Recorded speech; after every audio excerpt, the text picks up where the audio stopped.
A very good evening to you and welcome to RTV News with me, Fiona Mbabazi. Now, people in Rusizi district, especially those who live around the Bweyeye sector, have again denounced anyone who may try to destabilize the country's security. Now, this comes after the RDF soldiers exchanged fire with a group of FLN fighters on Sunday night, killing 2 people in the process. Now, the infiltrators had entered the country's territory from Burundi. Sergeant kicks off tonight's edition with that story.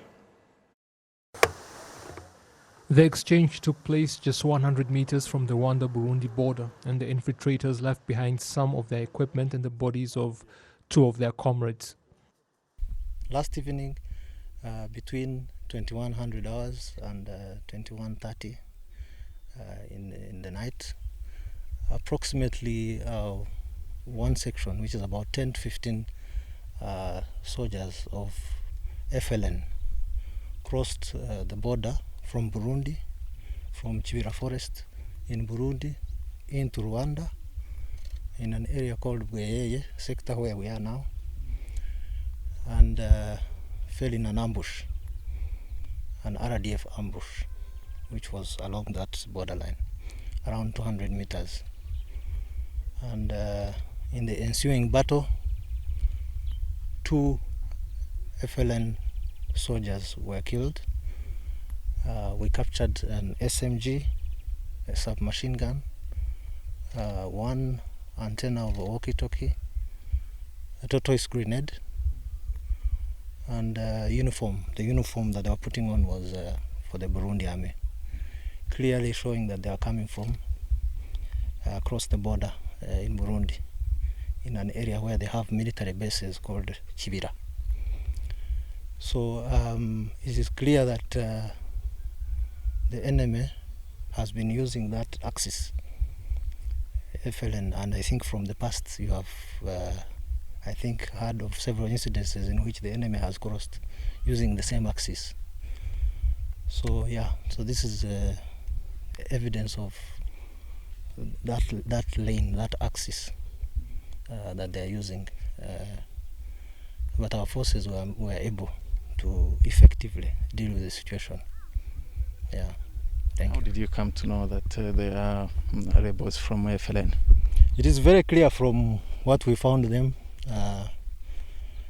You see, there are many things that you find on the enemy that give you evidence of where they are coming from. Yeah, as I probably mentioned, 2 of those who were killed had a lot of materials on them that show that they were from FLN, the fighting wing of Senelde, which operates across the border. Yeah, so our forces managed to repulse them, and they went again across the river Ruha into the Chibira forest in Burundi, where they reside, where they have their bases. Yeah, so of course our forces could not pursue beyond the border, but they managed to contain the situation, and as you can see, the situation is under control. Yeah, everything is normal. Actually, when we came here, we found activities were all, going on as usual.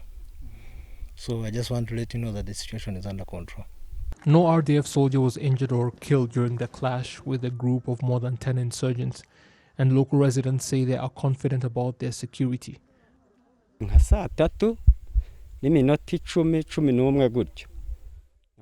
around 9:10 p.m. we heard shots being fired, and we later learned that they were Interahamwe militia trying to destabilize our security. They failed in their mission thanks to the RDF soldiers that protect us. They went back without harming us as they wanted to do.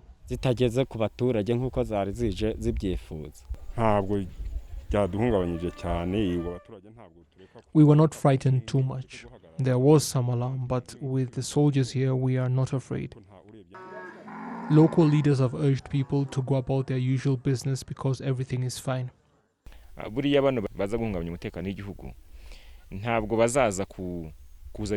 infiltrators that try to destabilize the country's security will not bring anything new concerning development that we do not already know of. There was not a single school here in Bweyeye before, and our children can attend classes because the furthest school is 500 meters away from them at most.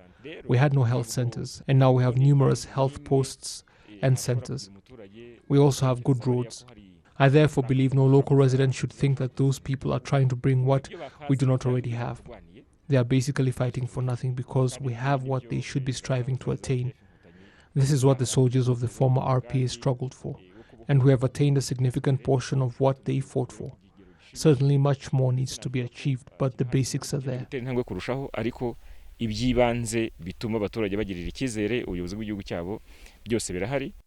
A blood trail leading back to Burundi shows that others in the group that attacked were without doubt injured in the exchange. As a people, we cannot be attacked, and if we were to decide to go on the offensive, none would escape. That's a fact. If those are Rwandans carrying out such raids, they should return peacefully, and if they are Burundians, they should remain in their own territory. I tell you that Rwanda is secure.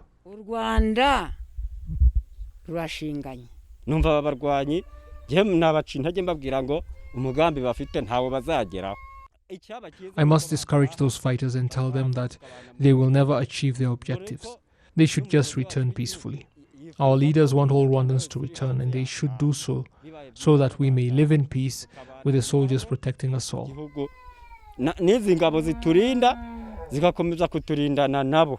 The RDF has reiterated that the country will remain secure day and night. The Rubavu District Administration has offered to house about 40 families affected by the ongoing tremors in the region after Nyiragongo volcano erupted. It is while some of the residents' houses and some infrastructures such as roads and school buildings were damaged by these tremors. Gloria Mutisi with the details. Some of the buildings in Gisenyi town, including commercial ones, were damaged by tremors that continue to be felt after the eruption of the Nyiragongo volcano.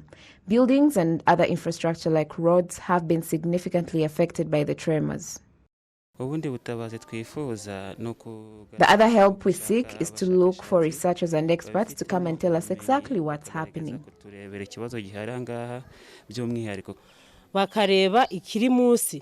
We need people to come and see what's happening here because we are afraid that when we walk, we feel the ground shaking, or if we sleep in our houses that cracked, they might fall on us. At the former ESA secondary school complex in Gisenyi, the earthquake destroyed 150 classrooms, including dormitories. When officials from various departments visited the school, they demanded that the students be relocated to the canteen building and that Rubavu district help the school find a larger tent where students will be getting their meals from. Up to 40 families whose houses were destroyed are to be relocated and given shelter in the meantime as a long-term solution is being sought. The Minister of Local Government, who visited them after the tragedy, comforted the residents of Rubavu district. The Ministry of Emergency Management and the officials from Rwanda Mines, Petroleum and Gas Board have come to analyze and explain what exactly is going on and what impacts it could have. We also ask the residents to avoid false information that is spreading on platforms such as WhatsApp.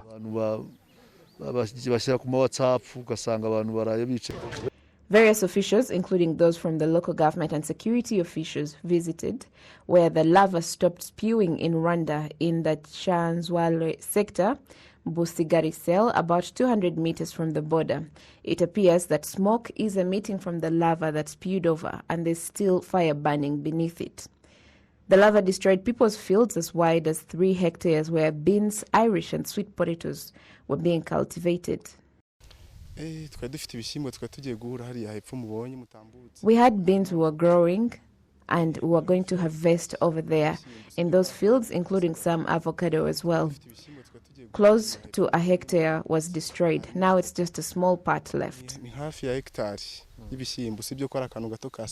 Rubavu District Administration also said that it had received more than 300 other Congolese refugees who had entered through the Busasamana sector fleeing tremors in their residential areas around the Congo-Rwanda border.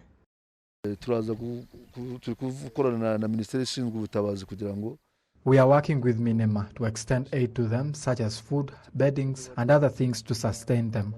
We are working with the ministry perhaps to set them a tent where they can be sheltered because they are a big number and we can't let them into the community. And there are not many houses for us to rent for them. The tremors, which are still raging in Rubavu district, have forced many residents to sleep outside their homes. Now, the central bank has announced that it has asked financial institutions not to pay out dividends to their shareholders for last year so that the money can be used to close the deficit caused by the rising non-performing loans that have now hit 6.6%. Even though most economic activities have resumed, despite the COVID-19 pandemic still being a threat, many traders have continued to struggle to pay their rent, taxes and bank loans. Business is slowly going back to normal, but obviously people with loans are still being affected. With the time they spent without working, the consequences are unavoidable.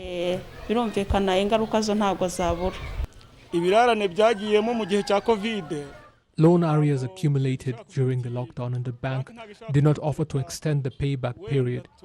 Movements are not as they used to be, and this is a problem. Because of the impact of the COVID-19 pandemic, Rwanda's economy shrank by 3.4% in 2020, the first time that happened since 1994. The first quarter of this year saw non-performing loans hit 6.6% compared to 4.5% during the same period last year. In 2020, the construction sector accounted for 36% of all non-performing loans, while traders held 31% of them. Economic experts say that while other reasons can exist causing people not to pay back their loans properly, the COVID-19 pandemic has surely played a role this time around. Certain factors can contribute to a person not being able to pay back their loan properly, and they could come from the bank or the client themselves. Then there are other factors to consider, such as the COVID-19 pandemic. Your business may have been doing well, only for COVID to ruin everything. There could be many reasons, but the supportive spirit of the bank shows that when issuing the loan, shows when issuing the loan should continue even when people run into rough patches. Rwanda's economy is also on the mend following the blows dealt by COVID-19, with growth during the first quarter of this year registered at 10.2% compared to 5.5% during the same period last year. Commercial banks say they want to facilitate their clients so that they can pay back what they owe. Everything must be done to ensure that the client pays back the loan smoothly. But even when times are hard, they should be facilitated so that their assets are not auctioned off. Other agreements can be signed and the money found through other channels, not necessarily auctioning things off.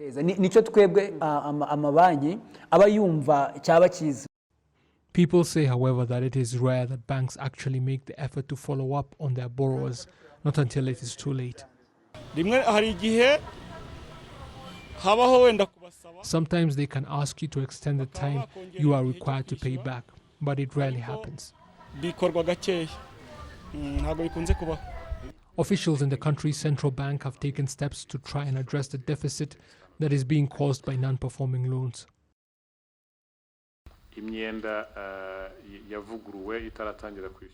That is where we have concerns over loans that are amended and could end up increasing non-performing loans.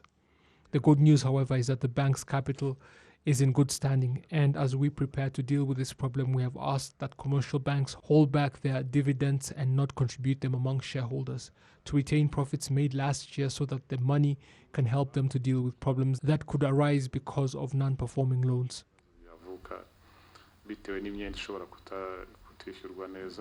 The central bank projects Rwanda's economy to grow by as much as 5.1% this year, despite the blows that have been dealt by COVID-19.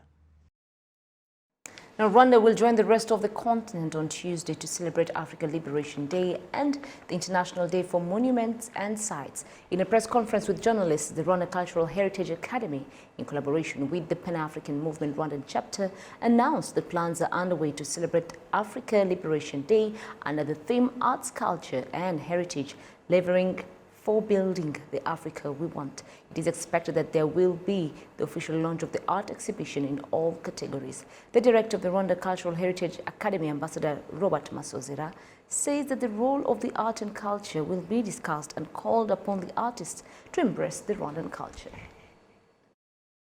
kwibwira yuko ibihangano bidafite umwimerere w'u Rwanda ari byo To think that for art to be beautiful, it has to have a westernized touch and not embracing the cultural ones is wrong. We will support homegrown initiatives, and we are calling on artists to embrace this so that people can visit our country because of what our art has got to offer. n'abandi bahanzi bo hanze kuza mu Rwanda. The chairperson of the Pan-African Movement Rwanda chapter, Honorable Musoni Protais, urged artists to embrace the culture and the African heritage even as Africa continues its liberation journey. The Africa we want. How does art, culture and heritage, how can they contribute to that Africa we talked about? An integrated Africa, a prosperous Africa, a peaceful Africa, and Africa with a strong voice in the world, in the global. So my starting point would be in the change of mindset. They shape, they influence, they direct. In one word, they practice leadership. So if it can be done consciously, knowing that whatever you do, the song you produce, the film you make, the news you constantly read out. If we are conscious of what you want to change in society, then that will take us to the Africa we want. Now, Africa Day, formerly African Freedom Day and Africa Liberation Day, is the annual commemoration of the foundation of the Organization of the African Unity on the 25th of May 1963. It is celebrated in various African countries across the continent as well as around the world.